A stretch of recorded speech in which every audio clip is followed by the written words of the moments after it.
आहे सगळी, आम्ही तुमचे वारकरी आहे, आम्ही तुमचे सेवक आहे, तुम्ही आमच्यावरती कृपा करा.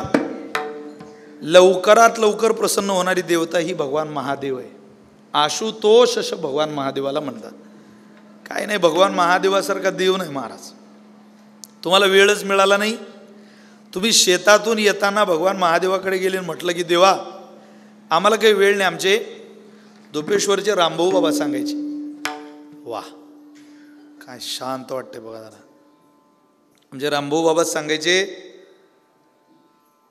की तुम्हाला वेळच मिळाला नाही बिलवदळ आणायला, अरे निर्गुडीचं पान तोडा आणि भगवान महादेवाच्या पिंडीवरती वाहा आणि फक्त हात जोडून म्हणा अतीत पंथानम तवच महिमा वाङ्मनसयो अर्थद्व्यावृत्त्यायं चकितमभिदत्ते श्रुतिरपि सकस्य स्तोतव्य कतिविध गुण कस्य विषय पदे त्वरवाचीने पतितन मनक कस्य न वचहा. एवढं एखाद्याला येत नसेल, हा पुष्पदंताच्या मुखातला श्लोक आहे, अगदी साधं म्हणायचं.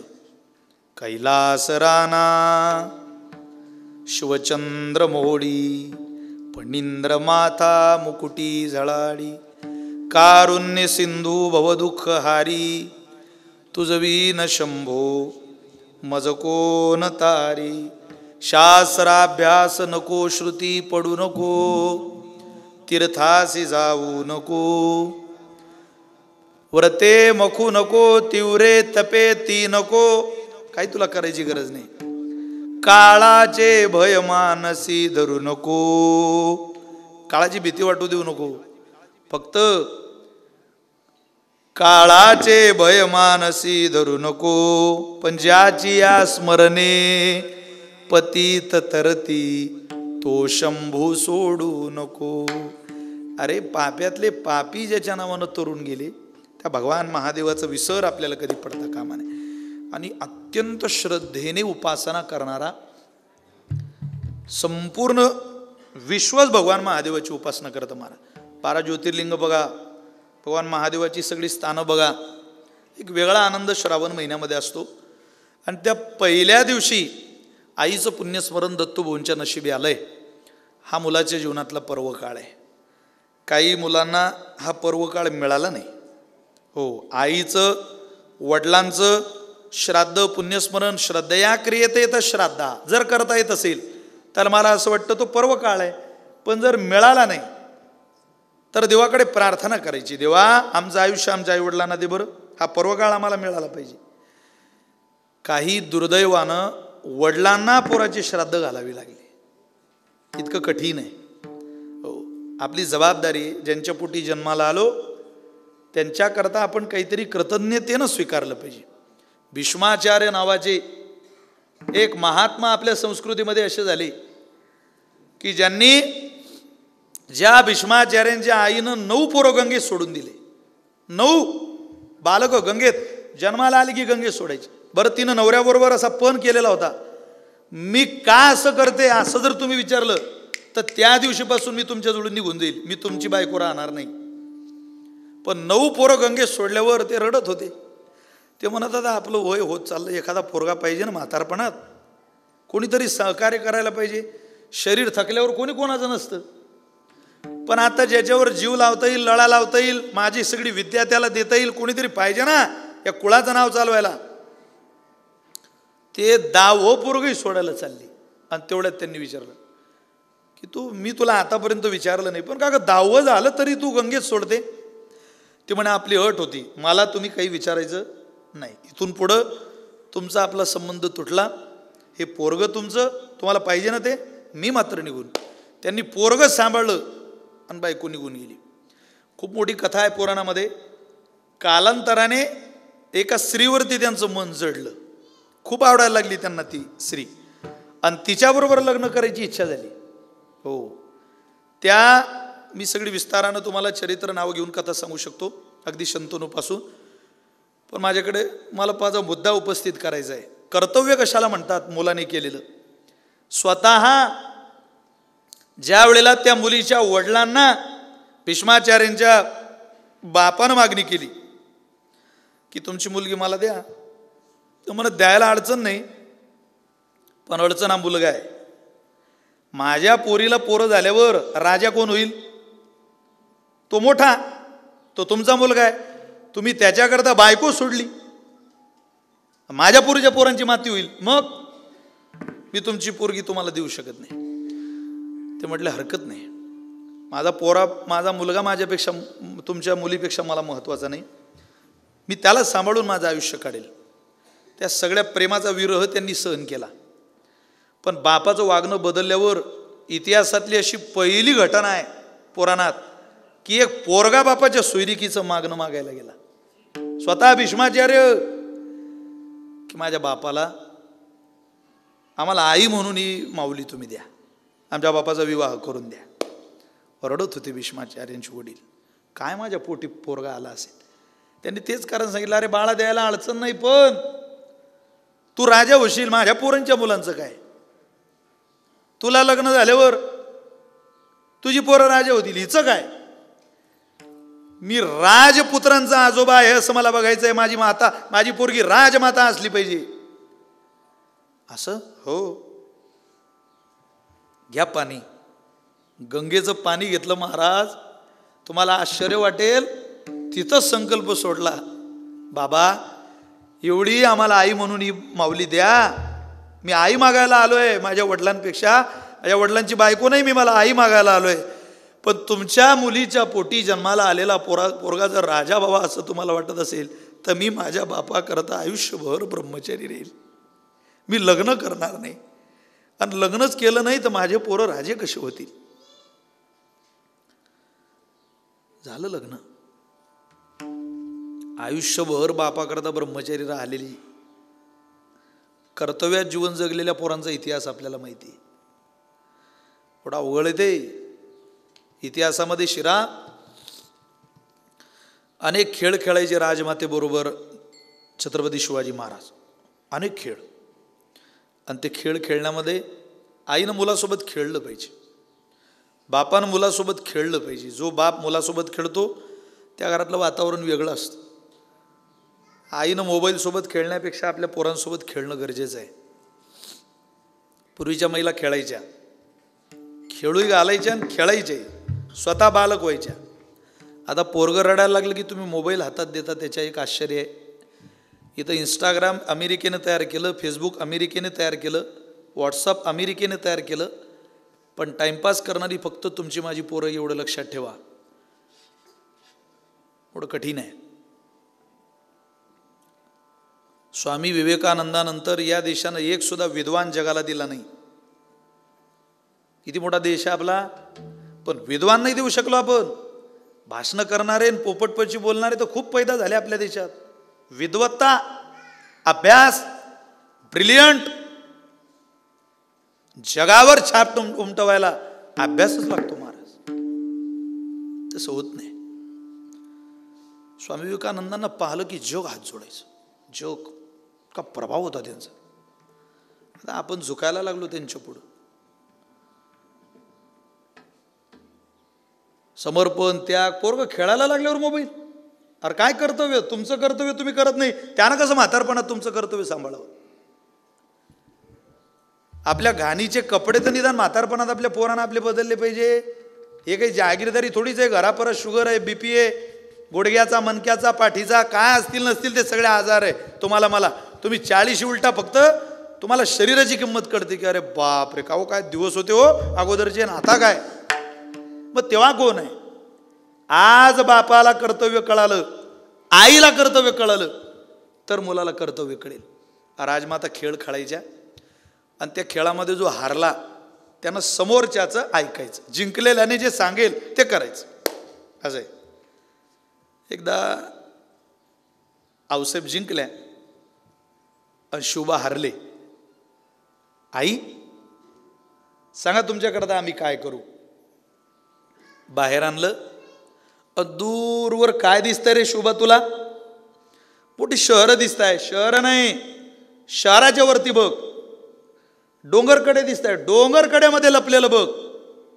किल्ला दिसतोय. आणखी काय दिसतंय?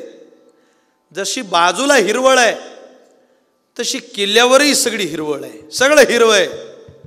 शुभा ते सगळं हिरवं एक दिवस आम्हाला भगवं करून पाहिजे.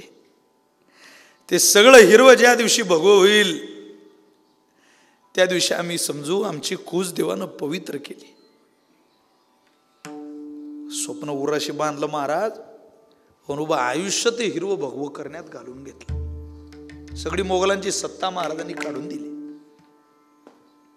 नाही तर कशाचे कीर्तन, कसल्या कथान, कसले टाळ हो. हे कर्तव्य आहे. तशी आज एवढी कर्तव्याची भूमिका जरी पोराला निभवता येत नसली तरी आजचं मुलाचं कर्तव्य श्राद्धविधीचं आहे, केलं पाहिजे. ज्या विधीने आपल्या आईला आपल्या वडिलांना सद्गती मिळते. श्रद्धया क्रियते तश्राद्धः आगच्छन्तु महाभागा विश्वदेवा महाबलः हे हत्र विहिता श्राद्धे सावधाना भवन्तु ते. आज सावध असलं पाहिजे पोरानं. आताच्या काळामध्ये सुद्धा परोपकारी मुलं आहेत बरं का, नाही असं नाही. आपण म्हणतो बोला आईवडिलांची सेवा, खूप पोरं आईवडिलांची सेवा करता. हो, इतकी सेवा करता काही. त्या पुणे जिल्ह्यातली घटना माझ्या कानाला आली. पूर्वी लिव्हर मेलेल्या माणसाचं दान केलं जायचं, तेव्हा मेल्यानंतर ते लिव्हर ट्रान्सफर व्हायचं. आता तंत्रज्ञान इतकं विकसित झालं की लिव्हर ज्याने समोरच्याला दिलं अर्ध, त्या अर्ध्या लिव्हरची वाढ सुद्धा तंत्रज्ञान त्याच्या समोरच्याच्या शरीरामध्ये करून घेऊ शकतं. इतकं विज्ञान पुढं गेलं. हो, वडिलांचं लिव्हर डॅमेज झालं, मग लिव्हर द्यायची वेळ. मोठा पोरगा म्हटला, बाबा तुम्ही आम्हाला जन्म दिलाय, मी तुम्हाला लिव्हर देतो, कारण तुम्ही गेल्यावर आमचं कोणही खऱ्या अर्थाने या जगात वाली नसेल. बाप असतो, मला तुम्ही लिव्हर द्यायची संधी द्या. बाप म्हणे, नाही बाळा तू राहू दे बाबा. अरे माझं झालं आता तुमची लग्न झाले, तुमची मुलं आहेत छोटे छोटे, माझी काय काळजी करता तुम्ही. मी आता राहिलो काय आणि संपलो काय, मी हे जग पाहिलं. पण तुम्ही असा कोणताही निर्णय घेऊ नका. लहाना पोरगा रडायचा मी लिव्हर देतो, मोठा पोरगा रडायचा मी लिव्हर देतो. तुम्हाला आश्चर्य वाटेल, BA सेकंड इयर असणारी त्यांची मुलगी होती 2 पोरांच्या पाठीवरची. ते म्हणे, बाबा रात्री झोपलेल्या बापाला उठवलं आणि तुम्ही असं म्हणा, बाई तू लिव्हर दे. बाबा दादाचं लिव्हर घेऊ नका, लहान्या दादाचं लिव्हर घेऊ नका बाबा, कारण माझ्या भावाच्या जीवाला जर काही बरं वाईट झालं तर माझ्या भावजाया उन्हात पडतील, माझ्या भावजाईंचं जीवन उघड्यावर येईल. मी देते, माझं काही अजून लग्न नाही, मला कोणी नाही, पण तुम्ही जीवन जगावे याकरता जर माझ्या भावजाईच्या जीवनाला काही धोका होत असेल तर असा निर्णय तुम्ही घेऊ नका. काय विचार असतील हो त्या पोरीचे. अशी सुद्धा मुलं, अशी सुद्धा मुली अशा या जगामध्ये आहेत. एक मनुष्याचं व्यावहारिक कर्तव्य असतं आणि एक पारमार्थिक कर्तव्य असतं. मनुष्यानं दोन्हीही कर्तव्यातून मध्ये आयुष्याच्या वाट काढायची असते. आणि ती वाट काढून ज्या वेळेला आपण आपलं आयुष्य पूर्णतेला नेतो त्यावेळेला मिळणारा एक आगळा वेगळा आनंद असतो. आणि तो आनंदच मिळवण्याकरता आपण इथे जन्माला आलेलो आहे. काही लोकांना आनंद मिळतोय, पण जो आनंद तुकोबरेंच्या शब्दामध्ये वर्णन करता येत नाही. सन्मार्गानं सद्विचारी लोकांमध्ये कर्तव्यात जगलेला जीवनाचा आनंद कसा असतो एका प्रमाणात सांगतो तुम्हाला. विठोबा विसाविया विसाविया विठोबा विसाविया विठोबा विसाविया विसाविया विठोबा विसाविया विसाविया पडो दे पाया पडो दे पाया पडो दे पाया विठोबा विसाविया विसाविया विठोबा विसाविया विसाविया पडो दे पाया पडो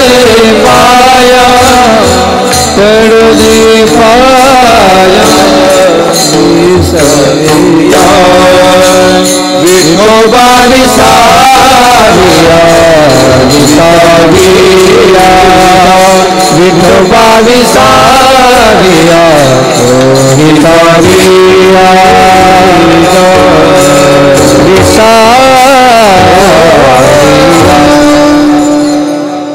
विठोबा विसाविया विसाविया पडो देई पाया बहु खेदक्षीण आलो धांडोळोनी वन आलो सोसोनिया वन.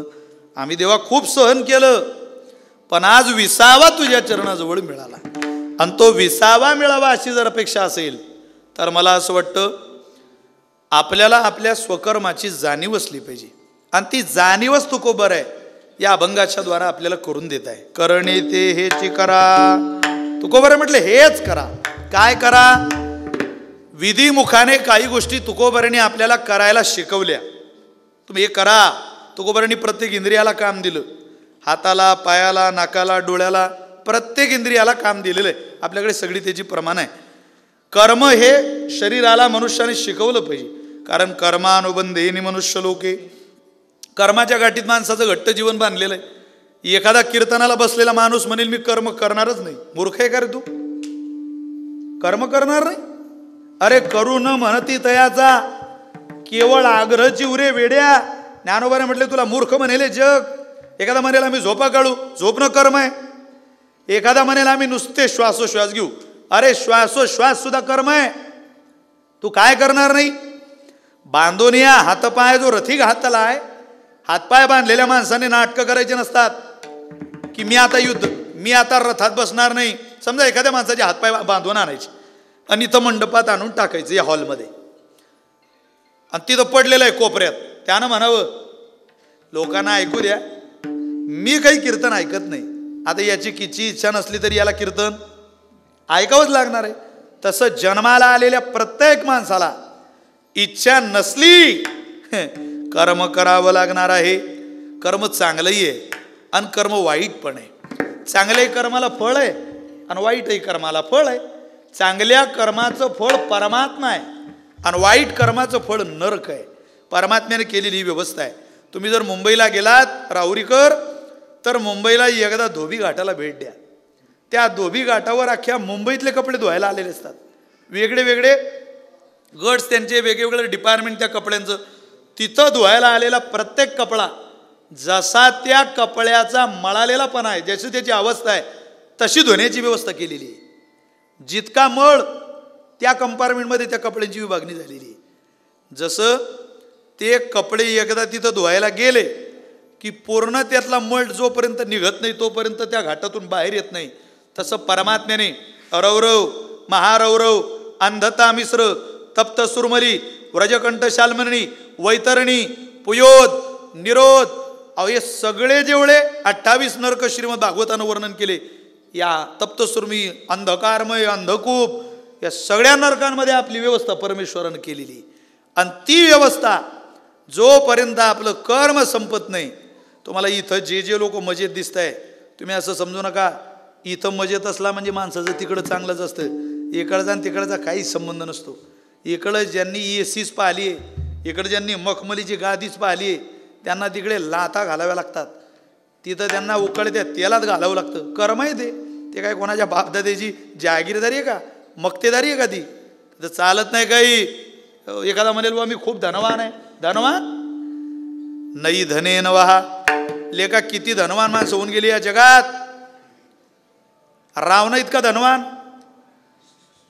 एकदम ओरिजिनल सोन्याची 7 कोटी घरं होती, पणाने तिनं मिळवलेलं होतं. गोड उदाहरण आहे. असं म्हणे, सोमवारी म्हणून सांगतो तुम्हाला, भगवान महादेवाच्या लग्नाला कुबेर महाराज पाहुणे आले. आणि कुबेर महाराज पाहुणे आल्यानंतर आता लग्नाला रिकाम्या हाताने काय जाता, काहीतरी आंधण, काहीतरी भेट, आहेर वस्तू घेऊन जावी लागते ना. कुबेर महाराजांनी एक घर आणलं सोन्याचं. कोणाला द्यायला? हा, तुम्ही बोर झाले का? मी घरी जाऊ का? कोणाला द्यायला? महादेवाला द्यायला. आता दोघांचा विवाह, लग्न लागलं बुवा, एकदम थाटामाटात लग्न. ते मोठी मोठी मंडळी आलेली लग्नाला महादेवाच्या. आता महादेवाच्या वराळाचं वर्णन आहे आपल्या परंपरेत. महादेवाचं वराळ, कुबेर महाराज सगळे त्या वराळापासून सावध राहायचे.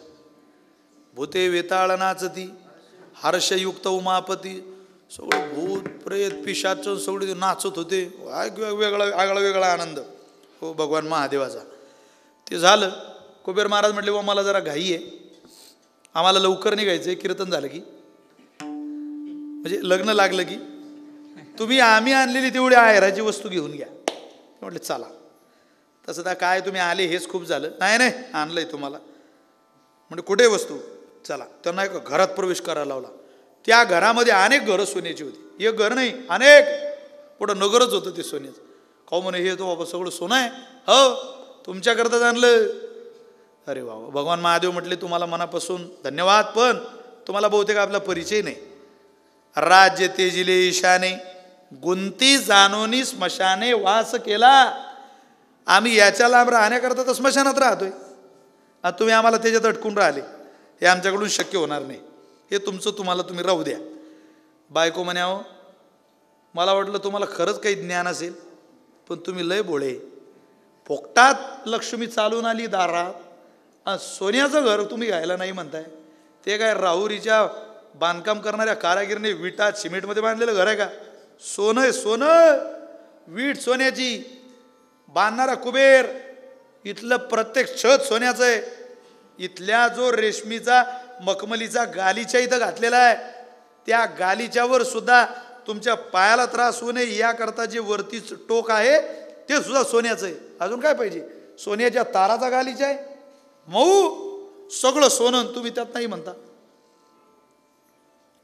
भगवान महादेव म्हटले मी सांगतोय ना तुला घर घ्यायचं नाही. ती म्हणे तुम्हाला घ्यावंच लागेल. मला काय माहिती तुम्ही इतके भोळे, नाही तुम्ही लग्नच केलं नसतं. हे वाक्य वाचलं त्यावेळेला लक्षात आलं आपल्या पोथ्या गोंडाळून ठेवायला काही हरकत नाही. जर देवाची बायको देवाला असं म्हणू शकते तर तुमच्या आपल्या बॅटरी का कुठं चमकवत बसतात. जगातल्या प्रत्येक मालकिनीची ही बोलण्याची धारणा आहे. प्रत्येक महिला नवऱ्याला भोळं समजते. का समजते देव जाणे. बरं आता मुख्यमंत्री माझी लाडकी बहीण योजना चालू झाली, तिथून भोळं समजेल तर अडचण नाही, पण आधी ती भोळं समजायची नवऱ्याला.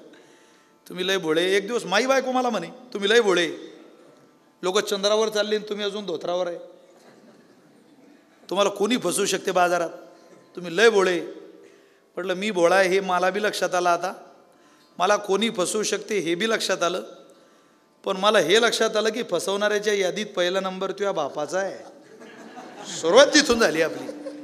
हे खरं भोळा मी तिथं झालो. ते म्हणे घ्या असं नाही म्हणू नका.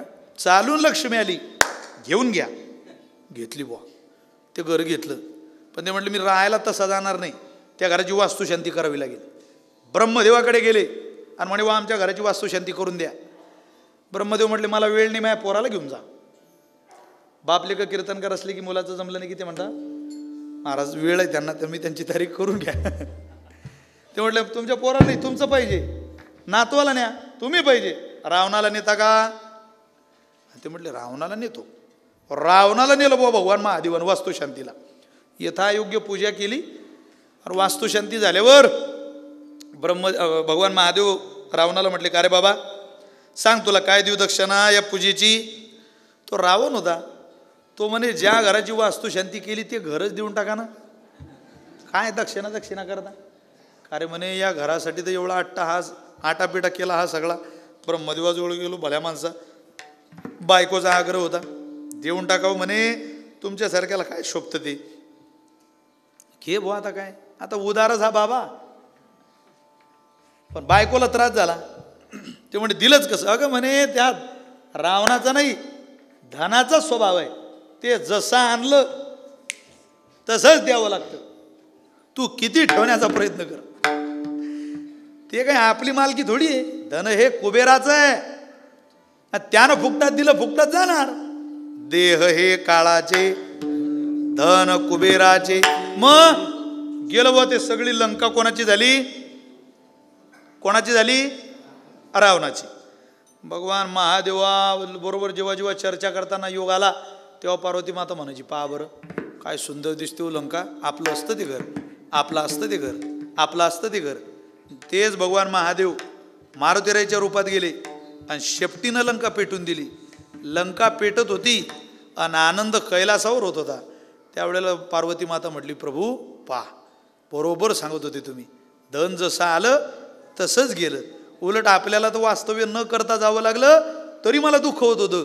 याला तर रावणाची 7 कोटी घराची लंका इतकी प्रसिद्धी झाली, इतकं सगळं मिळालं, लंकाधीश म्हणून त्याच्याकडे लोक पाहायला लागले. आणि इतकी सगळी चर्चा झाल्यावर, नावलौकिक मिळाल्यावर, इतका मोठा सोन्याचा अधिपती, गादीपती, लंकापती, सोन्याचा मालक म्हणून घेतला जाणारा रावण, त्याच्या समोर त्याची लंका जळत होती. देवा खरं सांगा, हे जाणणारे तुम्हीच होते ना? भगवान महादेव हसायला लागले. सांगते कबड्डी गेली ना जाडी आली लंका म्हणे तुका म्हणे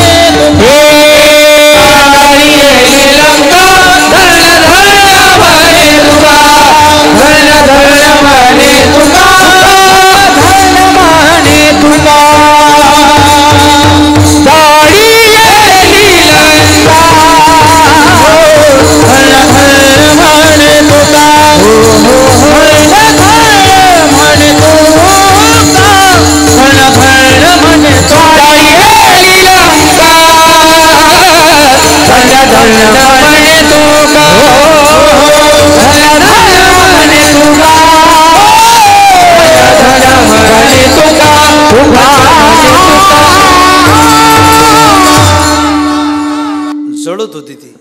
म्हणून ही धनेन वहा, धनवान माणसाने असं समजू नये की माझं धन, माझं कर्म धनाच्या दिशेने चाललंय म्हणजे माझ्यावर कृपा होईल, मला परमात्मा मदत करेल, असं होत नाही.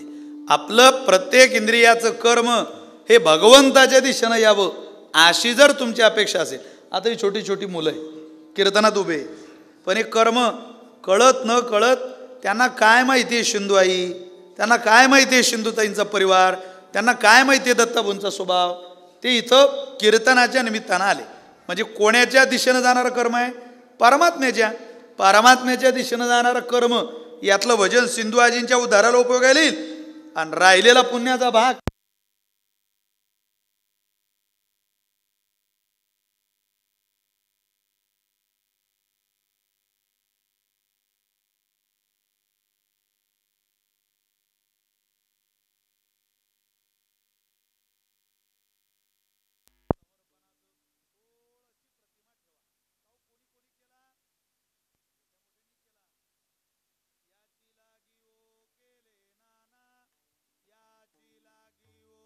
ते जियले भोग याची लागी ओ, ते जियले भोग याची लागी ओ, ते जियले भोग याची लागी ओ, ते जियले भोग याची लागी ओ केले नानाया, याची लागी ओ केले नानाया, याची लागी ओ केले नानाया, याची लागी ओ केले नानाया, याची लागी ओ अष्टांगादी योग, याची लागी ओ अष्टांगादी योग, याची लागी ओ अष्टांगादी योग, याची लागी ओ अष्टांगादी योग, याची लागी या विषयाचा त्याग, याची लागी या विषयाचा त्याग, याची लागी विषयाचा त्याग,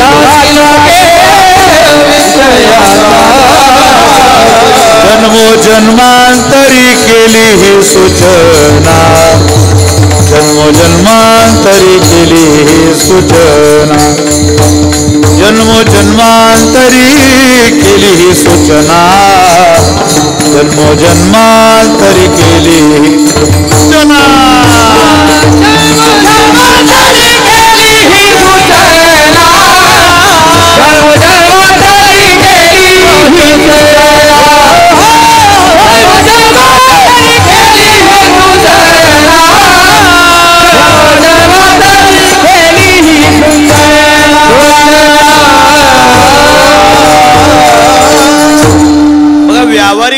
आणि परमार्थिक अवस्था दोन्ही सारख्या प्रमाणात बघा.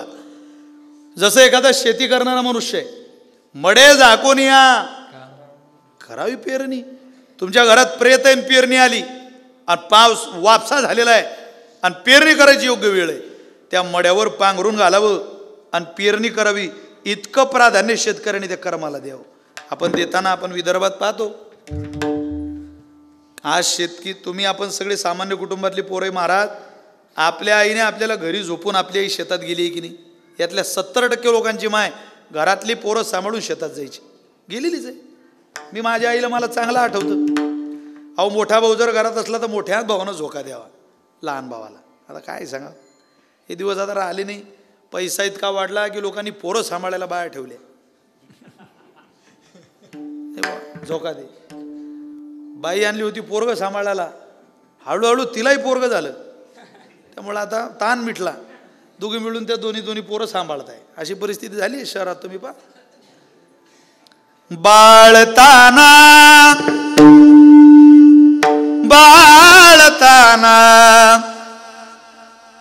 बाळताना ठेवून आलं घरी, पेरणी देवावारी होता शेती फल झालं ते, घरी पाळणं आलं ते. ताशी ती फल झालं ते, घरी पाळणं आलं ते. तासात ती फल आणि घरात पाळणं. कोण जाणे बाई हा गरिबी संसार, वाहते या डोई देशाचा या भार. राब राबुनी राब राबुनी राब राबुनी पिकावित धान्य, राया पोटाचं अन्न पोटी खाऊ घालते, घरी पाळणं आलते.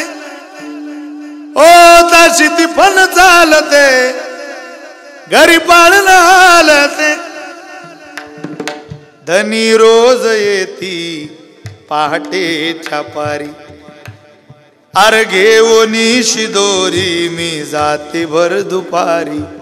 धनी रोज येती पहाटेच्या पारी, घेऊनी शिदोरी मी जाते भर दुपारी, मी जाते भर दुपारी. धन्या संगतीनं धन्या संगतीनं धन्या संगतीनं कडीनी साखर, जोंधळ्याची ती भाकर. अरे मिठा सवे चाखते, मिठा सवे चाखते, घरी पाळणं आलते. ताशी ती फल चालते, घरी पाळणं आलते. ओ ताशी ती फल चालते, घरी पाळणं आलते. ही शेतीची अवस्था आहे. कर्म आहे ते, जे वाट्याला आलं ते स्वीकारून पुढे जावं लागतं महाराज. तसं शेतकऱ्याला त्याच्या कर्मापासून बाजूला येता येत नाही. संकल्प हवी माया संसाराची. तसाच परमार्थ जेव्हा श्राद्ध येईल, जेव्हा आईचं पुण्यस्मरण येईल आणि घरातल्या आपल्या सगळ्या भगिनी, आपली पत्नी, आपल्या बहिणी आपल्याला सांगतील, दत्तू दादा आईचं आता पुण्यस्मरण येत आहे बरं. बरं बरं ताई, कशी करायची तयारी? अरे श्रद्धेनं तयारी कर. पितृसेवा पुण्य लाभले निदान, ब्रह्म सनातन अंगसंग. कशा करता करायचं हे सगळं? त्यावेळेला त्या भावाला, त्या पतीला, तुम्हाला मला प्रत्येकाला घरातल्या एका कर्तबगार महिलेने दिलं जाणारं उत्तर आहे, दादा अरे तुझ्या पोराबाळांचं आयुष्य जर सुखात काढायचं असेल, त्यांचं जीवन त्यांच्या कष्टाने समृद्ध करायचं असेल तर आईचा आशीर्वाद घरात गरजेचा आहे. ज्या घरात आईचा आणि बापाचा आशीर्वाद आहे ते घर घर नाही, ते घर मंदिर आहे. ज्या घरात आईचा आणि बापाचा आशीर्वाद नाही ते घर घर नाही, ते घर स्मशान आहे. आपलं घर मंदिर व्हावं याकरता तुला जर प्रयत्नच करायचे असतील तर श्रद्धेने आईवडिलांचा विधी कर. त्या विधीने आपल्या आईला परमात्म्याच्या चरणाजवळ वैकुंठाची वाट सुलभ होईल. आईलाही वैकुंठ मिळेल आणि आपल्यालाही वैकुंठाच्या वाटा दिसतील. जर परमार्थिक साधनेच्या दृष्टीनं जाणारं कर्म आपण विसरलो तर त्याचा त्रास आपल्या पूर्वजांनाही होईल आणि आपल्यालाही होईल. तो कोरे म्हटले दोघींनाही त्रास भोगल्यापेक्षा मी सांगतोय तुम्ही ते सत्कर्म स्वीकारा ना. परमात्म्याच्या दिशेनं जाणारं, आईच्या दिशेने जाणारं सत्कर्म करा. घोर नरकापासून जरा लांब राहा. महाराज आपल्याला एका साधकाला जागरूक करताय सेवेला निवडलेल्या अभंगाच्या हेची करा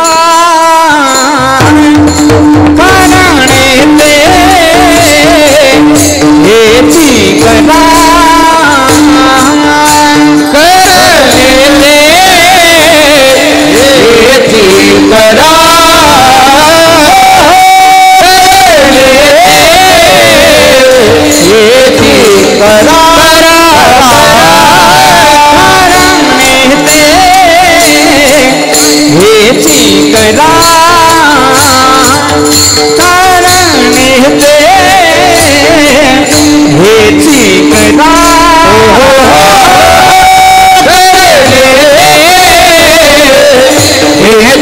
करा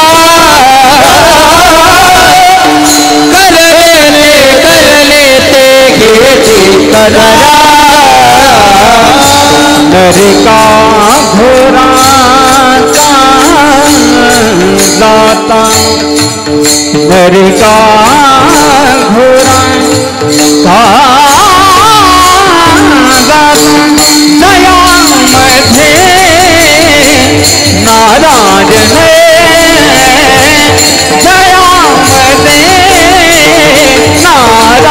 दयामध्ये नारायण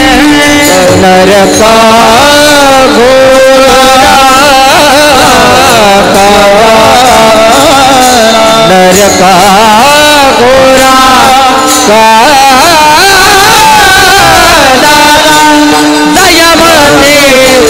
दयामध्ये नारायण दयामध्ये नारायण तहजी करा नरका घोरा का नरका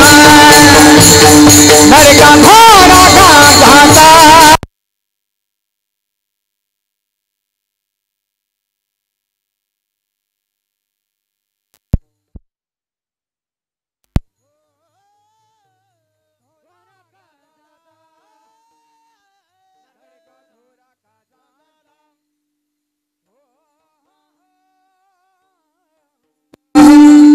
घाता करणे ते हेची करा. काय करा? हेची. हा ची शब्द हा जो च आहे ना, च हा चकार आहे. षष्टी विभक्ती येते. एकदा हेची म्हटलं की इतर सगळ्या साधनाची तुकोबरणी व्यावृत्ती केली. तुम्हाला काहीच करण्याची गरज नाही. तुम्ही हेची करा. काय करा? जयामध्ये नारायण शुद्ध पुण्य ते एक हेची करा. पुढचं चरण म्हणायचं तेव्हा अभंगाची संगती लागते. ज्यामध्ये परमात्मा असेल किंवा परमात्म्याच्या दिशेनं जाणारं जे कर्म असेल ते तुम्ही करा. नरका घोरा का जाता? काय त्या घोर नरकामध्ये जाता? तिथं काही सुख भेटलं का लोकांना? तिकडं काय आनंद भेटला का? अरे चांगले चांगले घाबरत होते त्याला. कायम पुराणामधलं चांगलं जाणारं उदाहरण आहे. असं म्हणे रावणाच्या घरी सटवी कामाला होती. रावणाच्या. बरं काय काम करायचं तिनं? पाय चेपायचे रावणाचे. एवढंच काम तिच्याकडे. दररोज पाय दाबायचे. काय श्रीमंती असेल रावणाची. सटवी. सटवीला ओळखता का तुम्ही? कधी येते ती? 5वीला. तुमच्या भागात येते का पण ती अजून? आमच्या भागात तिनं येणं बंद केलं आता. काही झटके घेत नाही ते म्हणते पोरं घरी होत नाही दवाखान्यात होता. मी काय जाऊ साठी कोणती रूम पाहू. आता बाळांत पण सगळे दवाखान्यात. अगोदर आपले यातल्या 90% माणसांचे जन्म घरी झाले असते. काही नाही ती सुईनबाई यावी आणि पोटाला हात लावावा सांगावं तासाभरात पोकळी होशी. कसली ट्रीटमेंट आणि कसलं काय हो. 8व्या महिन्यापर्यंत आमची आई तर घागरच भरून आणत आपल्या आया. पाणी कष्ट. आता एकदम रेस्ट, बेड रेस्ट. दर 15 दिवसाला ट्रीटमेंट. दर 2 महिन्याला डिजिटल एक्सरे. सासरा म्हणतो आराम कर, सासू म्हणते आराम कर, नवरा म्हणतो ताण घेऊ नको, मी करतो जे काय करायचे ते घरातली कामं, तू आराम कर फक्त. तरीही दिवस भरले की डॉक्टर म्हणता बाई शिजरशिवाय पर्याय नाही. आता अरे मग एवढे दिवस काय केलं बुवा हे? 99% लेडीजचे सिझरियनचं प्रमाण वाढलेलं आहे. अवघड झालं. हा सिझरचा शोध सुद्धा परमात्म्याच्याच संग्रहात आपल्याला पाहायला मिळतो पुराणामध्ये. हो, आपल्याला असं वाटतं हे आपण करतोय सगळं चाललंय. या जगामध्ये पहिलं सिझर युवनाश्वाचं झालं. युवनाश्व नावाचा राजा होऊन गेला श्रीराम प्रभूच्या 1000 वर्ष अगोदर. त्याला मुलबाळ नव्हतं, पण त्याला ओढ होती मला मुलगा झाला पाहिजे. बायको म्हणे काहीतरी करावं, आता प्रार्थना करा. प्रार्थना करून करून त्यानं यज्ञ नारायणाला प्रसन्न करून घेतलं. यज्ञच केला. यज्ञ नारायणाला एक चरू दिला, तांबे दिला, घड दिला, सांगितलं यातलं 6 महिने तुझ्या बायकोला पाणी पाच, तुला पोरगा होईल. ओगावगात विषय आठवला म्हणून सांगतो ऐका. 6 महिने पाणी पाजायचं, दररोज पाणी भरून ठेवायचं. रात्री सकाळी ती उठली की अनुशापोटी बायकोला यातलं पाणी पाजायचं. काही न खाता काही न पिता. बरं करायला लागले ते, पण दिवस चुकवू नको राजा. बरं बरं 3-4 महिने त्यानं तो विधी केला. उन्हाळ्याचे दिवस होते, अंगणात झोपलेली राजा राणी. आणि रात्री अचानक राजाला तहान लागली, घशाला कोरड पडली. पाणी प्यायला जाताना पायालाच पाणी लागलं. अरे म्हणे पाणी इथं आहे. गडबडीत तहानीच्या भरात ते गडव्यातलं पाणी पिऊन घेतलं आणि सगळं कर्म चुकलं. आता मंत्रमार्ग कर्ममार्ग सूक्ष्म आहे वेदाच्या अखत्यारीत. किती सूक्ष्म आहे की सकाळी उठून बायको पाहते तर पाणी नाही. जाऊ दे म्हणे, 1 महिना एका दिवसानं काही होत नाही, आपण 4 महिने व्यवस्थित केलं. आता पुढं तो विधी ठेव. 6 महिने पूर्ण झाले, वैद्यराज आले. आता याला आनंद, यानं पेढे आणून ठेवले. त्याला असं वाटलं लोकसभेचा निकाल आपल्याच बाजूचा असेल. असं नसतं.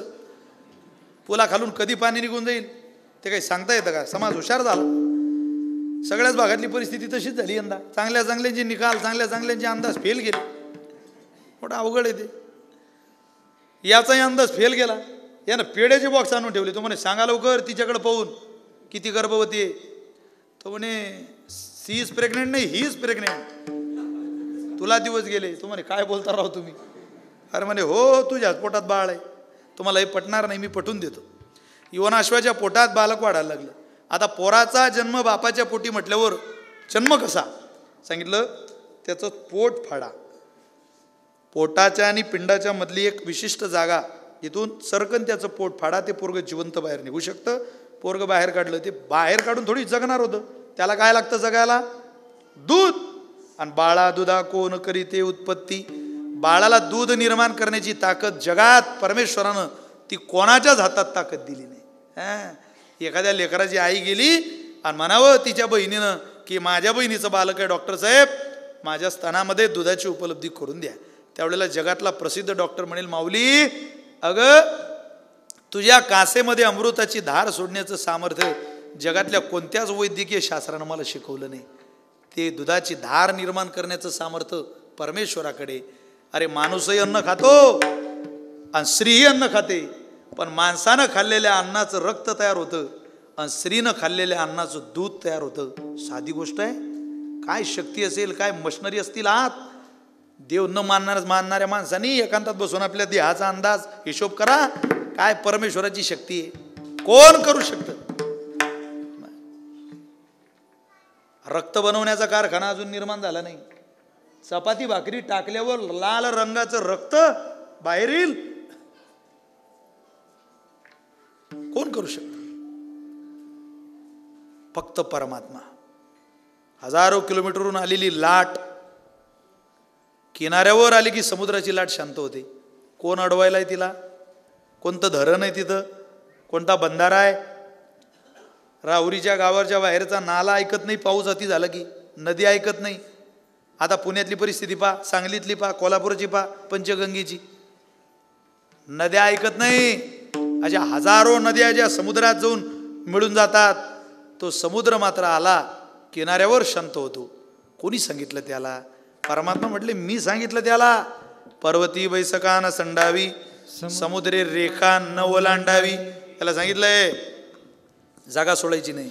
तुझिया सतेने वेदासी बोलणे, तुझिया सतेने वेदासी बोलणे, हो तुझिया सतेने वेदासी बोलणे, तुझिया सतेने वेदासी बोलणे, दुनिया से चालणे तुझिया बळे, तुझ्याची चालणे तुझ्या बळे, तुझ्याची चालणे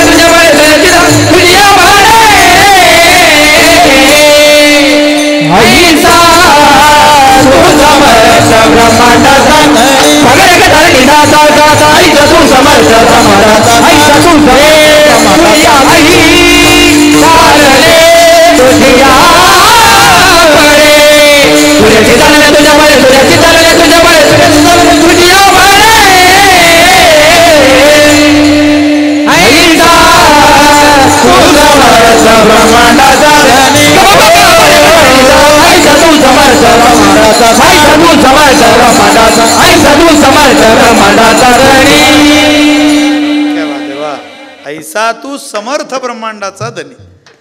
चाल सुद्धा अशी समर्थासारखी झाली पाहिजे.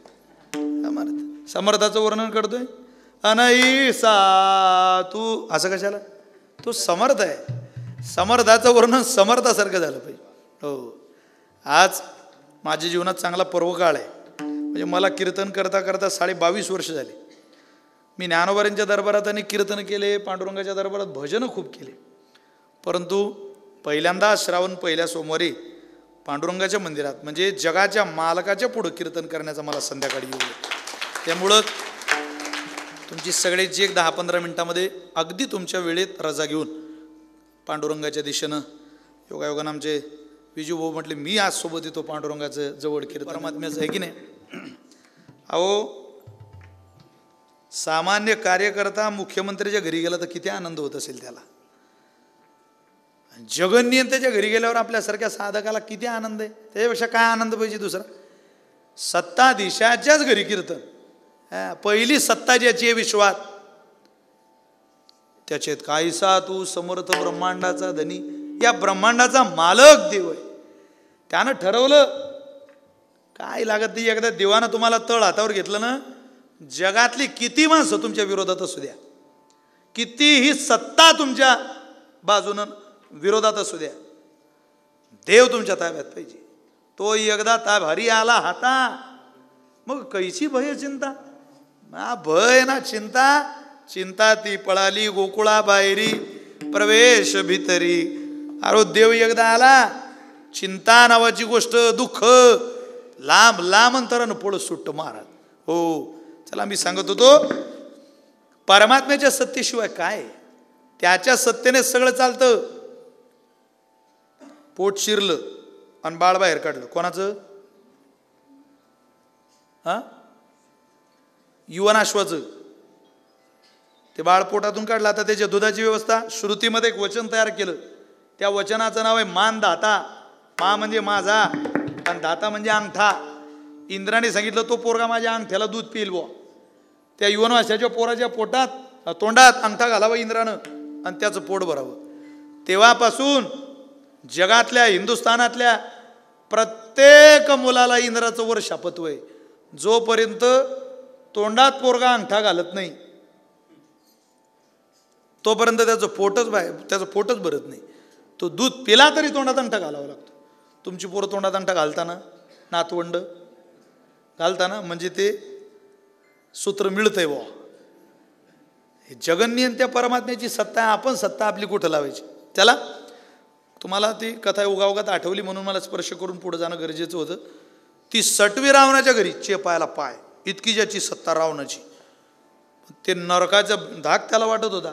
एक दिवस पाय चेपता चेपता ती लंकेत एका पोराचा जन्म झाला होता, तिथं नशीब लिहायला गेली. तिकडून आली तर रावण जागी. तो विचारतो म्हणे का ग कुठं गेली होती तू. म्हणे मी गेलते एका पोराचं नशीब लिहायला. बर बर बर बर काय लिहिलं. लिहिलं म्हणे आता ते काय का ग माझा जन्म झालता तेव्हा सटवी म्हणे मीच आली होती महाराज. काय लिहिलं तू. ते म्हणे मला लिहिता येते वाचता येत नाही. खोटी बोलू नको सटवी मी जीव घेईल तुझा. रावण होता तो. ते म्हणे खरंच मला लिहिता येते वाचता येत नाही. तुम्हाला जर वाचायचं असेल तर ब्रह्मदेव. हा ब्रह्मदेवाकडे गेला आणि म्हणे तेवढं ते काय ते सटवीनं लिहिलेलं वाचून दाखवा. ते म्हटले बाबा लय लिहिलेलं आहे. मरण वाचा. तुला अजराजा रघुराजा खटवांग दीर्घबाहू त्या राजा दशरथाचा मोठा मुलगा राम त्याच्या हातून तुझा मरण आहे मृत्यू आहे. अरे बापरे. सांगितलं ते पुसून टाका खोडून टाका. ते म्हटलं रावणा खाडाखड होत नाही. ते काय असं सरकार बदलतं तसं दिसतंय का तुला इकडे. सत्ता तिकडच्या बदलता इकडच्या नाही. खाडाखोड इकडं होत नाही. एकदा दिलं खातं तेच.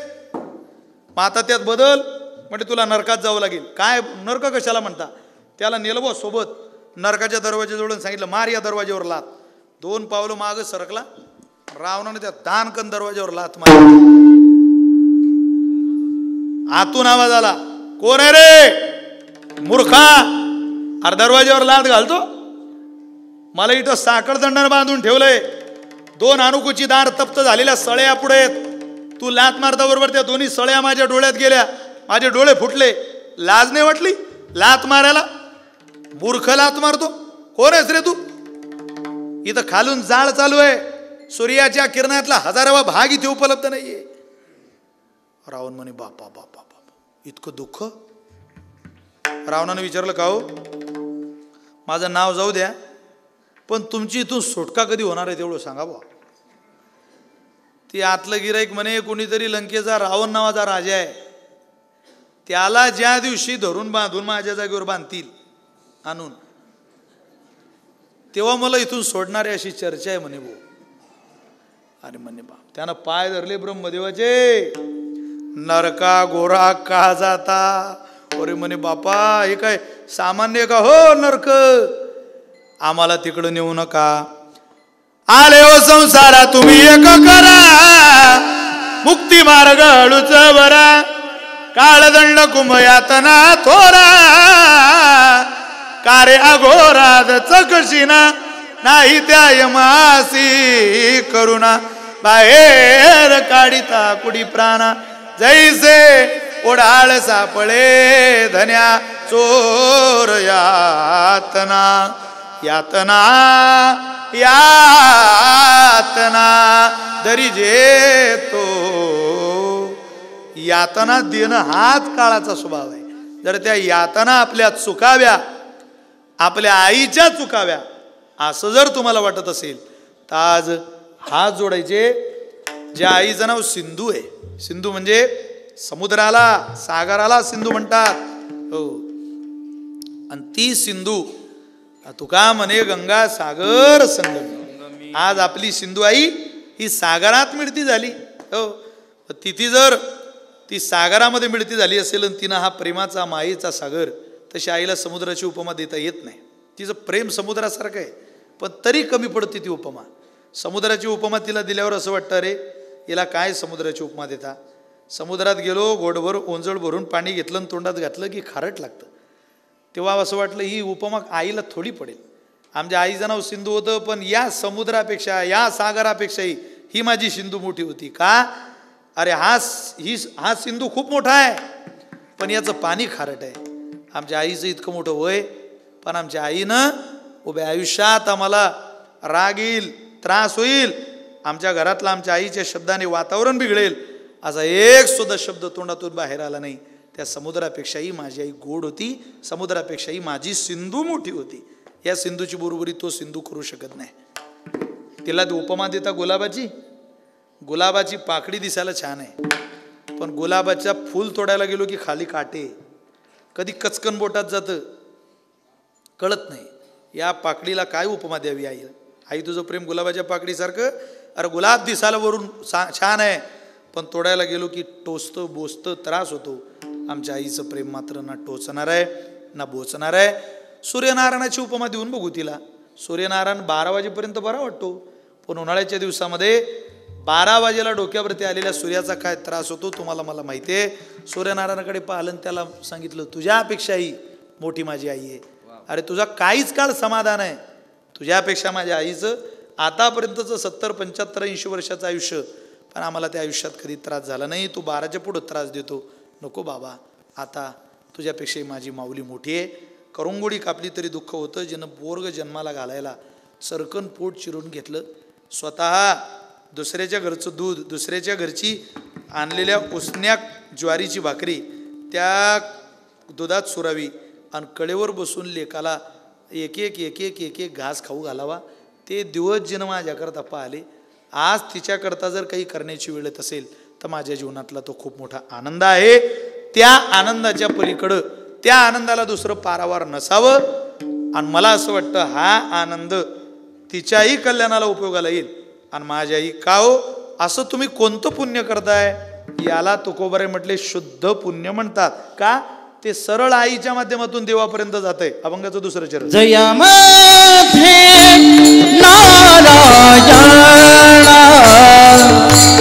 जयामध्ये नारायणा जयामध्ये नारायण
जयामध्ये नारायण शुद्ध पुण्य ते एक. जिथे परमात्मा असेल त्या परमात्म्याच्या दिशेनं जाणार ते शुद्ध पुण्य. त्याचा स्वीकार माते जेणे पाविजे ते शुद्ध पुण्य. त्या शुद्ध पुण्याचा स्वीकार करणारी आपण सगळी मंडळी आहोत. आपणच ते पुण्य स्वीकारूया आणि पुढे जाऊया. आज पुण्याची शदुरी माणसाच्या उराशी थोडीशी पाहिजे. माणसं सगळं गोळा करताय पण अडचणीच्या काळात जे उपयोगाला येतं ते मात्र आपण गोळा करायला तयार नाही. आणि अडचणीच्या काळात फक्त पुण्यच उपयोगाला येतं. दुसरं काही तुमच्या माझ्या कामाला येणार नाही. तेव्हा काय आज केलेलं उद्या कसं काय कामाला येणार आहे. आपल्याला वाटतं इथं केलेलं. मी तर रोज सकाळ संध्याकाळ सांगतोय. मला म्हणजे गुरुजीचं वक्तेबाबांचा जुना दृष्टांत आठवतो. ते म्हणायचे आज लग्न झालं की उद्या वाटतं का, किंवा हे कालचा दिवसापेक्षा आजचा दिवस बरा आहे. हळूहळू विषयातलं सुख हे कमी होत जातं. ब्रह्मसुख हे स्थिर राहतं पण भक्ती प्रेम सुख हे वाढत जातं. कुमुदिनी काय जाणे तो परिमळ. अरे कळीला काय माहिती आहे फुलाचा सुगंध. भ्रमरस कळ भोगत असे तैसे तुझे ठावे नाही तुझे नाम. आम्हीच ते प्रेम सुख भोगू. तुला नाही माहिती देवा ते तुझ्या नामाचा काय आनंद आहे. तसं ज्यांना प्रपंचातला जो आनंद माहिती आहे त्यांना काय परमार्थाचा आनंद. अहो मालक जेवायला बसला आणि बायकोनं ताट आणून ठेवलं नवऱ्याच्या पुढं. घ्या जेवा मालक. नवरा जेवायला लागला. बायको गेली निघून. त्याची चपाती संपल्यावर त्यानं आवाज दिला, ए अरे चपाती आण. तिकडून आवाज आला, थोडं थांबा मी वरात पाहून राहिली. ती वरात पाहत होती वरच्या मजलीहून. अरे तो म्हणे चपाती आण चपाती. ती म्हणे थांबा एवढी वरात पाहू द्या. तो म्हणे या चपाती तर आवाज जाईल. अरे भाजी आण ताक आण दही आण तूप आण. हे काय ताट ठेवलं चालली. ते म्हणे थांबा कळ काढा वरात पाहू द्या. असा राग आला त्याला. धुतला हात. बायको आली चपाती घेऊन. त्यानं हात धुतलेला होता. तो म्हणे झाला आता. आला का राग. येतो आता. कुठं चालले. येतो 3-4 दिवसांनी. 4 दिवस घरी आला नाही. 5व्या दिवशी घरी आला. पण एकटा आला नाही. बायकोच घेऊन आला तिकडून. गडी नगर जिल्ह्यातला होता आणि गडी होता. बायको म्हणे बापा हे काय म्हणे वरात. तुला लय हाऊस होती ना पाहायची. लोकांची काय पाहते या पठ्ठ्याचीच पाय घे करतीची आरती. आता ही सुरुवातीला गोड वाटतं. विषयाचे सुख गोड वाटे म्हणा, पाहत्या रावणा काय झाले. इंद्रा पडली भदे चंद्र झाला काळा, नारद चुकला ताळा भजनाचा. सुरुवातीला ठीक आहे, पण कायम जे सुख, ज्या सुखाचा कधी कंटाळाच येत नाही, असं एक विश्वामध्ये सुख आहे आणि ते परमात्म्याचं सुख आहे. ते अनुभवायचं असेल तर ते पुण्यानं मिळतं. त्याच्याकरता पुण्य कोणतं पाहिजे. माता यस्य पतिव्रताम पिता यस्य सुचिरभूतो, माते जेने पाविजे ते शुद्ध पुण्य. शुद्ध पुण्य ते 1 2 नाही 3 नाही एकच. मग ते जर पुण्य तुम्ही केलं तर शरणागता देव राखे, एरावाखे विघ्नाचे, जयामध्ये नारायण शुद्ध पुण्य ते एक. जगद्गुरु तुकोबरे म्हटले हे पुण्य ही वाटचाल कोण्या निमित्तानं कळेल. तुका म्हणे लीन व्हावे. तुम्ही लीन व्हा, नम्र व्हा. जर लीन झालात, नम्र झालात आणि नम्र होऊन परमेश्वराला प्रार्थना केली की पा आमच्या आईना तुमच्या चरणाजवळ जागा द्या बरं, आईला जागाही मिळेल आणि तुम्हाला आईचा तुका म्हणे पितृ आशीर्वाद देते, तो आशीर्वादही मिळेल. तुका म्हणे लीन व्हावे कळे भावे वर्म, हे शुद्ध भावनेनं कळणारं वर्म आहे. म्हणून जयामध्ये नारायण शुद्ध पुण्य ते एक. संतांचं ऐकून जर आपल्या जीवनाचा प्रवास केला तर कधी मनुष्याला आडकाठी होत नाही, बाधा होत नाही. पण संतांचं न ऐकता आपण प्रवास केला तर जीवनामध्ये किती त्रास होतो त्याचे अनेक उदाहरणं आहे. काय उदाहरणं, तुम्हाला सगळ्यांना ती उदाहरणं चांगली माहिती आहे, चांगलं तुम्ही ऐकून आहात, पण सगळ्यांच्या आवडीचं आहे त्याच्यामुळे मला तुमच्यापर्यंत ते पोचवावं लागेल. संतांचं ऐका, आपलं भलं होईल, अन्यथा